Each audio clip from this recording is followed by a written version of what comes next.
नमस्कार, मैं रेणु खरबंदा आपके अपने चैनल अपने परिवार पिंक लाइफ में आपका हार्दिक स्वागत करती हूँ। आप सब कैसे हैं? आशा करती हूँ आप सब स्वस्थ होंगे और सेफ होंगे और कामना करती हूँ कि आपकी लाइफ खुशनुमा और पिंक पिंक बनी रहे, परफेक्ट बनी रहे। आज का मेरा टॉपिक है how to choose your career. Career को चूज़ कैसे किया जाए और उसके समक्ष आने वाली समस्याओं से कैसे सुलझा जाए, उस पर कुछ पॉइंट्स रखती हूँ। दिल है छोटा सा, छोटी सी आशा। आशाएं बहुत बलवान होती हैं। जब बच्चा घर में जन्म लेता है तो पेरेंट्स की आशाएं, ड्रीम्स बनने शुरू हो जाते हैं। उसे इंजीनियर बनाना है, इसे डॉक्टर बनाना है, ये पायलट बनेगा। इसी तरह से बलवंत आशाओं के साथ बच्चे का बचपन चलता चला जाता है और बच्चा भी माँ बाप के इन ख्वाबों में अपनी गिनती बुनता रहता है कि मुझे क्या बनना है। वास्तविकता का धरातल तब आता है जब वह 10th क्लास के धरातल पर उतरता है और जब वह पाता है कि अब उसे वास्तविक रूप से कौन से सब्जेक्ट्स लेने हैं और कौन से स्ट्रीम का चुनाव करना है। मैंने अपनी लाइफ की टीचिंग लाइफ के 32 ईयर्स में देखा है, समस्याओं को देखा है, क्योंकि एडमिशन्स के वक्त जब हम स्टूडेंट्स की काउंसलिंग करते हैं, बैठते हैं, तो देखते हैं कि स्टूडेंट्स के समक्ष लैक ऑफ क्लैरिटी बहुत बड़ी समस्या है। उन्हें क्लियर ही नहीं होता कि क्या लेना है, कौन से विषय चयन करने हैं, कौन से स्ट्रीम मेरे लिए उपयुक्त है, क्योंकि वो अभी तक जो है बड़े सारे प्रेशर्स में भी होता है। पेरेंट्स का होता है प्रेशर, क्योंकि पेरेंट्स कहते हैं कि आपके मामा ने लॉ किया था, मामा कहती है मामा ने लॉ किया था, आप भी लॉयर बन जाइए, और पापा कहते हैं कि डॉक्टर बन जाइए। कुछ उनके पीयर ग्रुप्स प्रेशर भी होते हैं।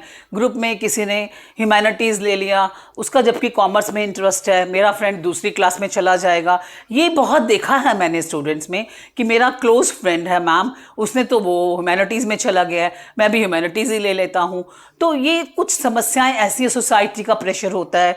अपनी सोसाइटी में या अपनी लोकेलिटी में एक बच्चा बहुत अच्छा आगे बढ़ रहा है हार्ड वर्क करते हुए, उसने साइंस ले लिया, तो वो कहता है कि मैम मुझे अब कॉमर्स में इंटरेस्ट है, लेकिन वो उसकी सब प्रेज कर रहे हैं कि साइंस लिया तो मैं भी साइंस ले लूँ।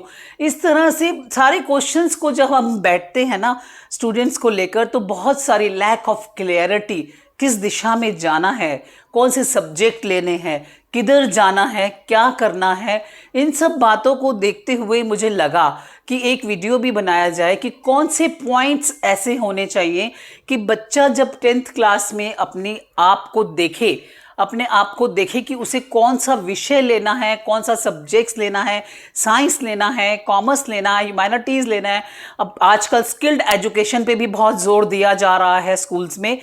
स्किल्ड एजुकेशन का फ़ायदा ये होता है कि बच्चा जब 2 साल स्किल्ड एजुकेशन का इफ़ वन सब्जेक्ट वो ले लेता है, तो बाद में स्कूल से बाहर निकलकर अपने आप को बिल्कुल अपने पैरों पर खड़ा हुआ पाता है और लगता है कि मैं बिल्कुल सीख कर आया हूँ, एकेडमिक के साथ साथ मैं कुछ सीख कर आया हूँ। तो मैंने कुछ और भी पॉइंट्स देखे हैं कि बच्चों को जब काउंसलिंग के वक्त भी हम बताते हैं, बेटा सबसे पहला पॉइंट आप देखिए, आप अपना पैशन देखिए, पैशन, इंटरेस्ट। आपको पैशन मीन्स क्या होता है कि आप कौन सा ऐसा जुनून क्या है, आपके अंदर एक जुनून क्या है सब्जेक्ट के प्रति। आप वो पढ़ सकते हैं, रात को पढ़ सकते हैं, दिन में पढ़ सकते हैं, बिना कुछ खाए पिए उसके प्रति न्यौछावर हो जाते हैं उस सब्जेक्ट के प्रति। आप चाहते हैं कि मुझे बहुत अच्छे मार्क्स लेने हैं। तो ऐसा सोचते सोचते वो पैशन जब जुनून आपको छाता है ना, तो सबसे पहला तो आप उसे इंटरेस्ट भी मान सकते हैं कि मेरा इंटरेस्ट इसमें है। उसमें कोई प्रभाव, कोई किसी का कोई प्रभाव नहीं होना चाहिए।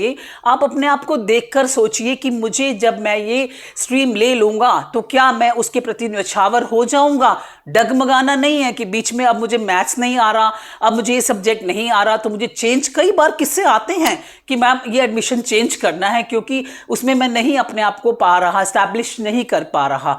तो पैशन एक पहला सबसे मेन पॉइंट, इंटरेस्ट ले लीजिए, पैशन ले लीजिए, जुनून को ले लीजिए कि मुझे ये करना ही है।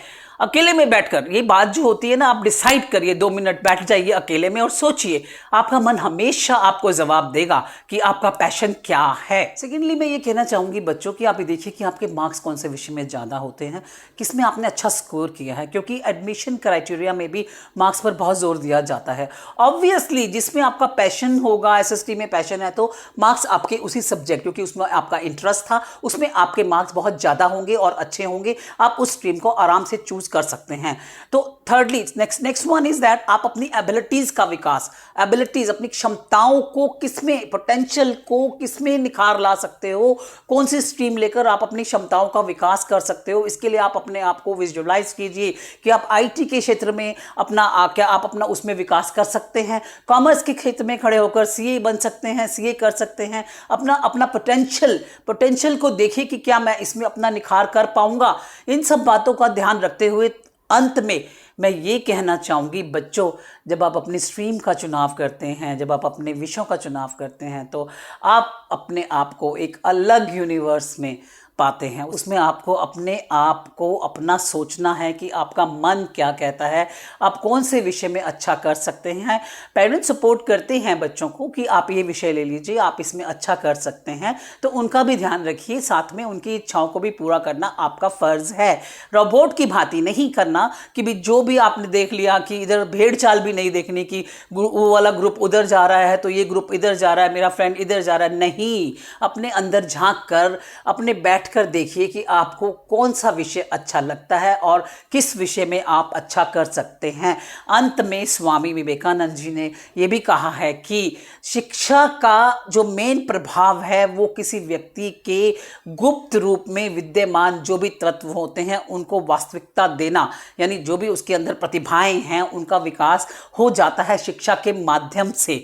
तो आप भी बच्चों अपने आप को देखते हुए, अपनी मार्क्स को देखते हुए, पोटेंशियल को देखते हुए, अपनी जितनी भी क्षमताएं हैं आपकी, आप इसके लिए आप ऑनलाइन डिफरेंट सिलेबस भी चेक कर सकते हैं। जैसे ऑनलाइन सिलेबस आते हैं, you just go through the syllabus. वैसे मैथ्स आपका मेन सब्जेक्ट है तो आप मैथ्स के 11th क्लास के सिलेबस को देख सकते हैं कि वो कैसा है, आपको कैसा लग रहा है, उसमें कौन से विषय ऐसे हैं। कॉमर्स में जाकर आप बिजनेस स्टडीज़ का देख सकते हैं कि वो भी कि उसमें कौन कौन से लेसन्स हैं 11th में, जैसे तो आप उसे देखकर आपको समझ आ रहा है। तो अपना मार्ग का जो आपका अपना पथ प्रदर्शक आप खुद बन सकते हैं बच्चों।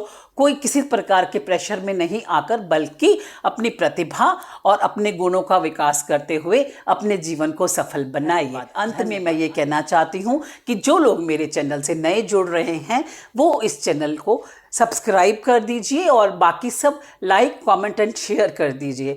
आपने मेरे चैनल को बहुत प्यार दिया, उसका मैं तहे दिल से शुक्रिया अदा करना चाहती हूँ।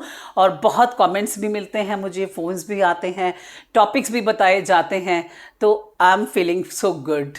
Thank you.